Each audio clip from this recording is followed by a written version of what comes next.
Finally, to say, Start.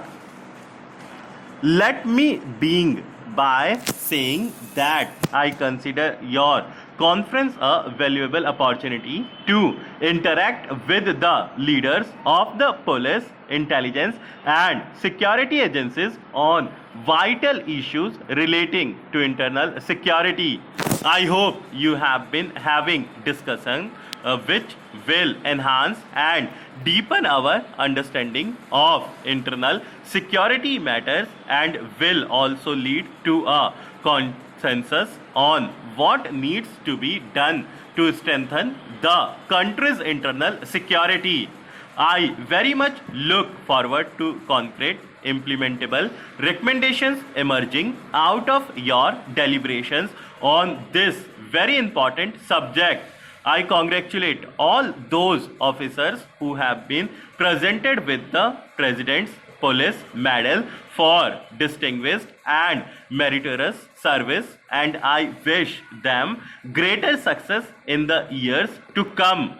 I would also like to take this opportunity to interact our police forces, our intelligence agencies, and our security forces in general for their contribution to the free and fair conduct of the recently held general for their the relative peace and prevailed both during and before the polls was in large measure facilitated by your vigilant efforts. You deserves our country's sincere thanks for this excellent performance. My colleague, the Home Minister, would have outlined the internal security challenges our country faces. I would therefore briefly touch upon only a few of these issues. As far as terrorism is concerned, during the past year, we have achieved some major success. Many terrorist modules have been dismantled and arrests of several important terrorists have taken place. It is on account of your alertness that we have not had a serious terrorist attacks since November last year. But our success in preventing terrorist attacks can be sustained only at the price of unrelenting vigilance. There are many developments taking place in our country and outside India which have a bearing on our internal security. It is important to understand their true nature and the exact way they can and they could affect us.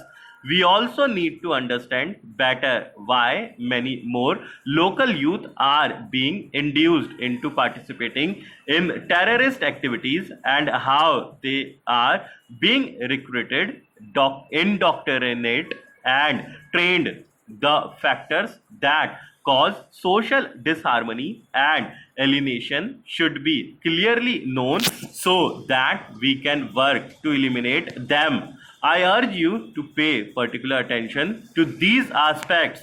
I have consistently held that in many ways the left wing extremism is perhaps the gravest internal security threat our country faces. We have discussed this in the last 5 years, and I would like to say frankly that we have not achieved as much success as we would have liked in containing this menace. It is a matter of concern that despite our efforts, the level of violence in the affected states continues to rise. As I have stated before, dealing with left-wing extremism requires a nonsense strategy, a holistic approach. It cannot be treated simply as a law and order problem. Despite its sanguinary nature, the movement manages to retain the support of a section of the tribal communities and the poorest of the poor in many affected areas. It has influence among certain sections of the civil society, the intelligentsia, and the youth. It still retains a certain lane All this adds to the complexity of the problem. I expect you to keep this in mind as you devise newer and better strategies to deal with this problem stuff.